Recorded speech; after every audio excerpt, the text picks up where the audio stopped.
4 प्रकार के भक्तों का वर्णन किया था गीता में, और उस 4 प्रकार में भी फिर 2 प्रकार बना दिए, उसको भी थोड़ा शॉर्ट करके।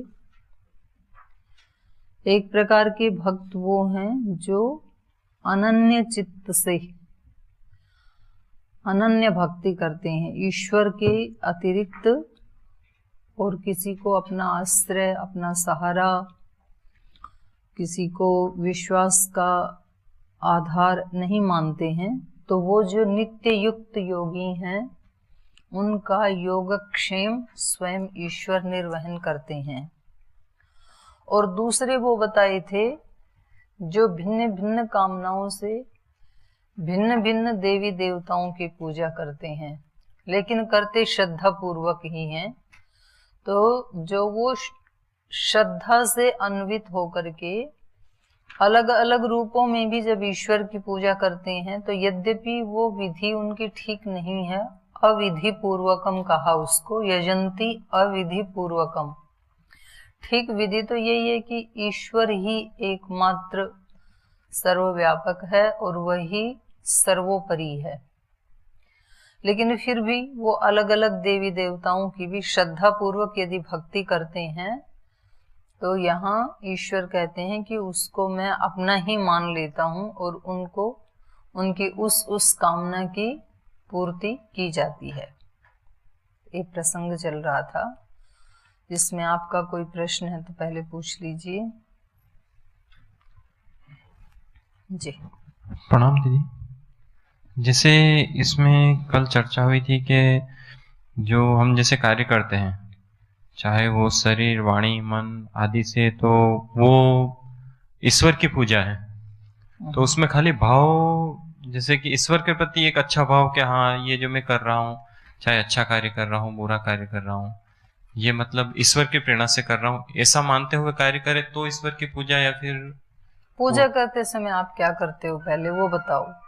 जिसको आप पूजा कहते हैं वो करते समय क्या करते हो? ईश्वर का भाव मन में रखते हैं। क्या भाव रखते हो? कि भाव मतलब जैसे कि जो भी जला रहे हैं दीपक। कैसे करते हो पूजा? दीपक जला रहे हैं या फिर जो भी कुछ कर रहे हैं, दीपक जलाए, ठीक है। तो फिर उसमें भगवान को मतलब आश्रित मान के कि भगवान के लिए जला रहे हैं, या फिर ध्यान में बैठे भगवान का ध्यान लगाते हैं। बस तो ध्यान अलग हो गया, पूजा तो दीपक जलाया बस आपने, इतना ही किया या और भी कुछ जलाया? बस दो दीपक, अगरबत्ती और थोड़ी बहुत देर जो भी है रामायण वगैरह जो भी पढ़ने बैठ जाते, इससे ज्यादा क्या करते। भाव क्या था उस समय? भगवान के प्रति एक अच्छा कर्म कर रहा हूँ। हाँ बस, तो सब में यही रख लो। हर काम करते समय ऐसे ही कर लो कि जैसे पूजा में बैठे हो। अब जब कक्षा में बैठे हो ना, तो यही भाव कर लो, पढ़ाई के माध्यम से पूजा कर रहा हूँ तेरी। तो ये और वो बराबर ही हो जाएंगे। फिर दीप जला के बैठना, रामायण पढ़ना, और यहाँ कक्षा में आके गीता पढ़ना, और इस कक्ष को भगवान का मंदिर मान लो, क्योंकि सभी धाम उसी के ही हैं। जिसको आज आप मंदिर कह रहे हैं, मान रहे हैं, वो भी तो बनाते समय जब किसी कारीगर ने बनाया तो ऐसा एक भवन ही था। वो तो आपने आस्था बना ली ना कि ये मंदिर है। जब उसको बनाया तो वो जूती पहन के चढ़ते थे दीवारों पे।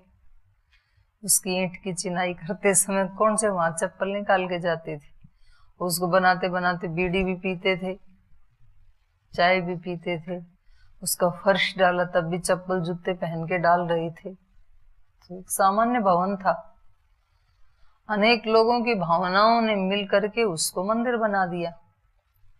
तो आप सब आत्माएं मिलकर के इस वाले कक्ष को मंदिर मान लो। और ये जो पाठ है गीता का, इसको भक्ति मान लो, पूजा मान लो। ऐसे खाना खाएं तब कर लो, ऐसे ही व्यायाम करते समय वे कर लो, प्राणायाम के समय, यज्ञ के समय। और इसमें बर्डन नहीं होना चाहिए, ये एक खास बात है। दिमाग के ऊपर प्रेशर नहीं होना चाहिए कि कभी अगर थोड़ी देर के लिए भी भूल गया, अरे ये तो मेरी भक्ति हुई नहीं, मैं तो भूल गया था, मुझे याद करना था। सहज होता है वो, किसी से प्रीति जो होती है तो उसके लिए कोई असहज नहीं होना पड़ता है। लोक में जिसके प्रति आपकी प्रीति होती है तो उसको सब समय स्मरण करते हुए कोई बर्डन होता है क्या? याद करना पड़ रहा है, याद करना, ऐसे थोड़ी होता है। और थोड़ी देर भी याद नहीं किया तो कोई अपराध बोध थोड़ी फील होता है। वो एक सहज उसकी अनुरक्ति होती है उसमें, जिससे वो प्रीति करता है। ऐसा ही ईश्वर का भक्त होता है, उसको उसके अलावा और कहीं मन ही नहीं लगता है। वो कोई ऐसे बर्डन समझ के नहीं करता है, कोई प्रेशर समझ के नहीं करता है। और यदि प्रेशर समझ के कर रहे हैं तो फिर वो भक्ति होगी भी नहीं। अगर आपने ये दबाव मान लिया कि इतने मंत्रों का तो जाप करना ही है, ऐसा तो करना ही है, तो फिर वो होगा भी नहीं, भक्ति नहीं है फिर वो। और एक और, जैसे कि मान लो मैंने कुछ कर्म किया, भले जैसे कि अभी शहीदों के ऊपर ही ले लेते एक बात छोटी सी, कि उनकी जैसे कि उनके ऊपर प्राणघात हमला हुआ और वो शहीद हो गए। वो शहीद हो गए तो वो तो उनके कर्मों के कारण भले वो शहीद हुए या फिर कुछ भी हुआ उनके साथ में, तो इसका फल जैसे कि घर वालों को कैसे मिलेगा? क्योंकि वो तो उनके कर्म थे ना। घर वालों को नहीं मिलेगा, घर वालों को उस कर्म का प्रभाव पड़ेगा उसका, और फल तो उनको भी नहीं पता, नहीं मिला कि नहीं मिला नहीं कह सकते हैं हम। पर जिस व्यक्ति ने वो क्रिया की उनको मारने की, वो कर्म जरूर है, उस व्यक्ति को जरूर फल मिलेगा उसका। इनका पीछे का था या नहीं था ये नहीं कहा जा सकता है, पर अभी जिसने किया है वो तो निश्चित रूप से एक कर्म दिखाई दे रहा है, उसको तो फल मिलेगा। बाकी उनके साथ जितने भी लोग जुड़े हैं उनके ऊपर उस घटना का प्रभाव पड़ता है।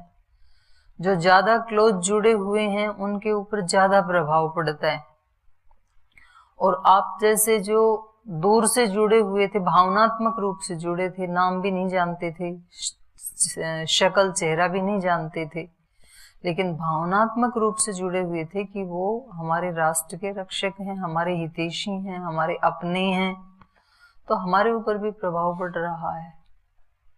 तो जिसका जिसके साथ जितना अटैचमेंट होगा, जितना राग होगा, उतना उतना उस क्रिया का उस व्यक्ति पे प्रभाव पड़ेगा।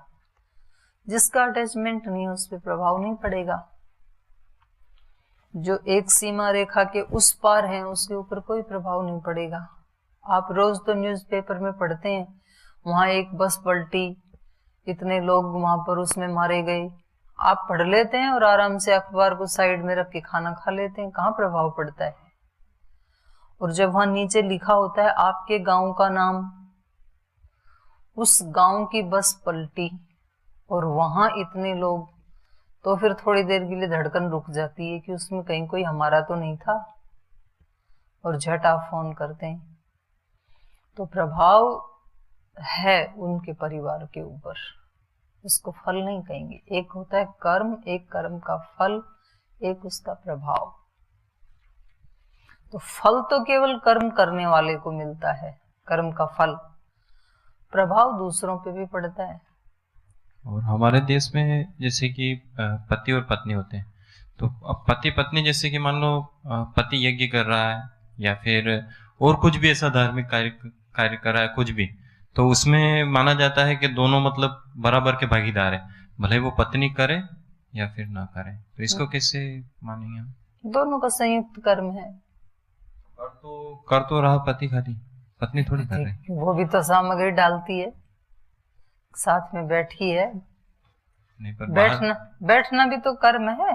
जैसे मान लो कहीं पे घूमने गए, अब वो दर्शन करने गया पति कहीं पे भी, जैसे कि मान लो शिव जी के, भगवान राम के, कहीं पे भी दर्शन करने गया, पत्नी तो घर पे बैठी है ना, तब नहीं मिलेगा। आपने कहा दोनों बैठे हैं यज्ञ आदि में, दोनों बैठे हैं तो दोनों को मिलेगा। दोनों बैठे तो मिलेगा, पर बाकी यूं तो ज्यादातर जैसे बाहर जो लोक में एक बाहर जाएगा तो एक को ही मिलेगा, दूसरा पुरुष घूमता है, अब स्त्री तो नहीं घूमती, जैसे पुरुष को पुरुष वाला मिलेगा, महिला जो घर में अपना कार्य कर रही है उसको उसका मिलेगा। वो भी तो कुछ कर रही है, रोटी बना रही है, झाड़ू लगा रही है। सब जीवों को अपने अपने कर्म का फल मिलता है, और कर्म केवल हाथ से नहीं किए जाते हैं। ये एक अगली बात बता रही हूं मैं। आप कहते हो ना यज्ञ में घी तो पति डाल रहा है, वो तो बैठी है पास में, बैठना भी तो एक कर्म है ना। कर्म मतलब क्रिया। आस उपवेशनी धातु है, आस्ते बैठता है, ये क्रिया है अपने आप में एक। जो आपके गेट पे बैठा है सिक्योरिटी गार्ड, वो क्या कर रहा है? बैठा ही तो है, सुरक्षा कर रहा है। अरे सुरक्षा के लिए कौन सा मतलब तलवार चला रहा है? कुर्सी पे तो बैठा है ना। हाँ। तो बैठने की भी सैलरी मिलती है कि नहीं मिलती? क्योंकि बैठना भी एक कर्म है।